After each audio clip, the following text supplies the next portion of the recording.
graphic designs, and we have a lot of programmers that are really good.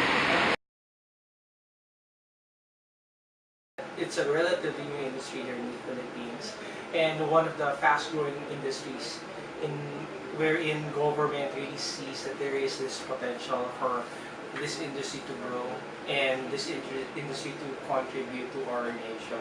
I also view it that it is an industry where Filipinos can actually shine in, mainly because we Filipinos are creative. At the same time, we also have that technical gift.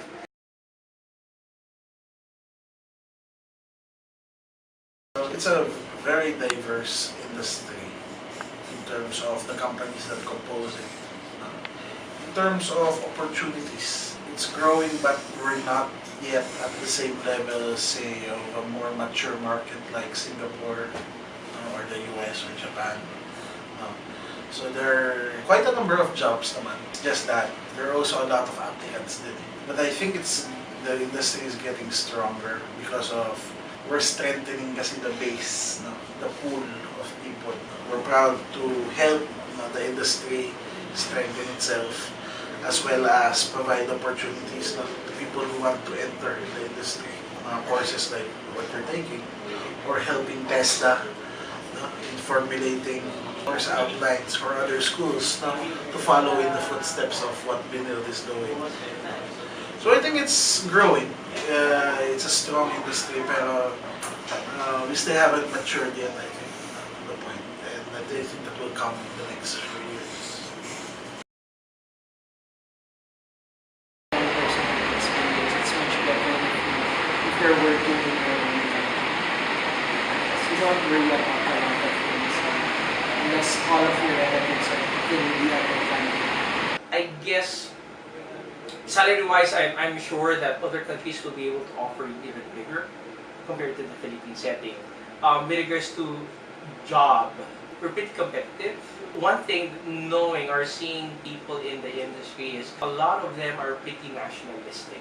I'm looking that most of the people in the local game industry are looking forward to forwarding the Philippines in the global sense. So if you see yourself as being part of that movement, pushing the Philippines as a game development hub, if you have that vision, you will very much want to be involved in growing such an industry. One thing that Alvin actually shared, Alvin, the president of GDA, he has this vision that he wants the Philippines to be something like Vietnam.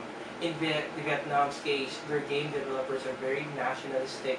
Their games really tend to sell their country first in order to get people to invest in their country, thus creating jobs. We hope that the Philippines and Filipinos, let's say students who start developing games, will look into creating IP, original concept, original games that will be proudly we can say Philippine made. And I'm sure we'll be able to do that. And I believe there are things beyond money. For example, fulfillment of doing something, accomplishing something. I believe for game developers, there is something beyond money. Is it worth it going abroad?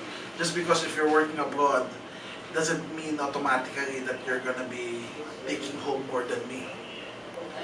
See, like for example, if you go to Singapore, unless your salary is very, very high, your take-home pay will be reduced by, first world amenities like more expensive housing, more expensive food. So unlike here, where costs are lower, it might make sense to stay here rather than go outside. There are a lot more like people, professionals working abroad that are far away from their families, that are earning not that much din naman. I'm not saying all. No, there's also a lot of people who are earning very well.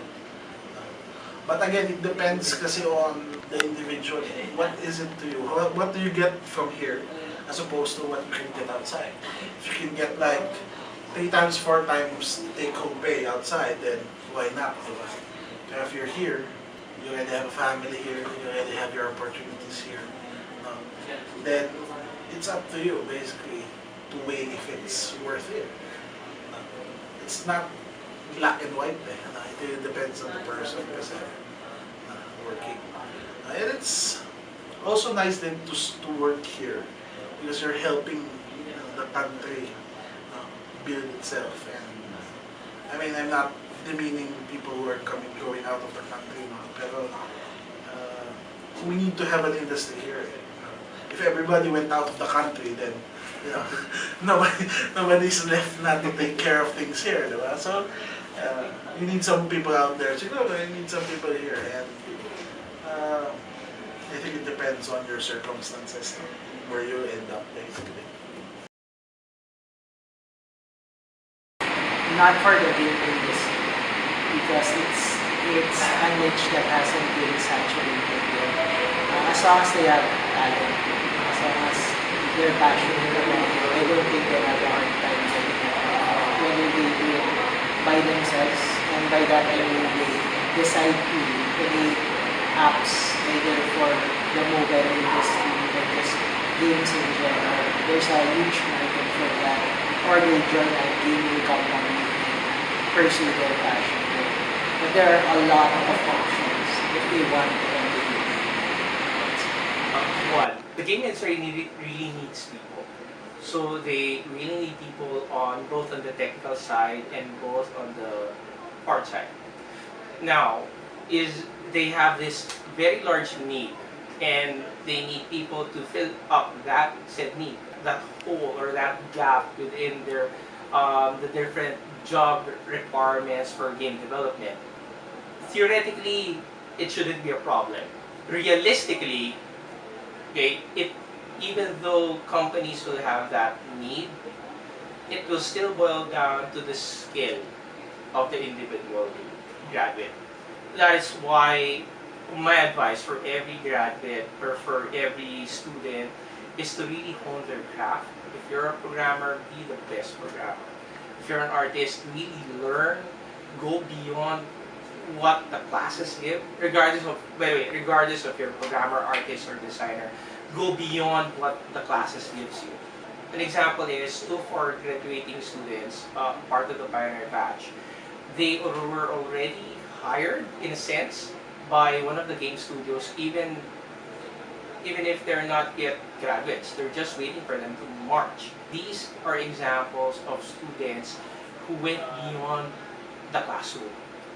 Learning doesn't stop in the classroom. It always continues. You should not stop at what the teacher taught you. Go and experiment, go and apply it. Use capstone as the catalyst to build your skill. Then later on, use OJT as a way to enter the game company. Be the best OJTer or trainee in the company. If you don't take it seriously, definitely you'll have a hard time getting a job. I can say you're gonna be having a hard time now because there are a lot naman of openings. It's more of the skill rather than the course that you graduated in, no? Especially in digital. No? And it's also nice to have some of the disciplines that you get in the gaming courses you can also apply to other courses and to other jobs as well. So it's not like you graduated from gaming or gaming-related course and that's the only thing you can do. I think you need to be flexible if you really want a job because there are a lot of talented people who are graduating every year and there are realistically very limited job openings. So you need to stand out. Definitely nothing compared to what it is now.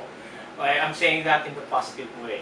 I see the Philippines having IP, original Filipino games, seen in Android, in iOS, and you'll see, wow, this was created by a Pinoy.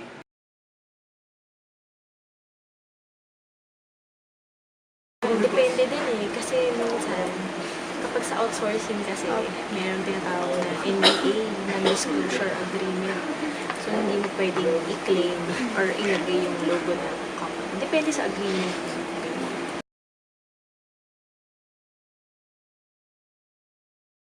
I think for one, it's good kasi get jobs. Ironically, us kasi we started off as making our own games and then we're now outsourcing. I think it's good for the economy.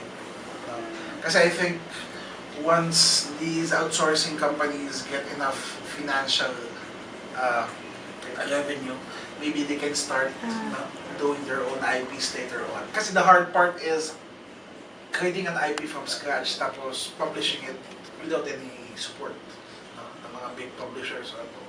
So sometimes it's easier for companies to do outsourcing and then move it to publish or to create their own games kasi it costs a lot of money to make your own game. It costs a lot of time, and you need a very special group of people to make these games. So yeah, I think it's a good opportunity for the industry now. And hopefully later on we can create our own games na rin based on the revenue generated by outsourcing.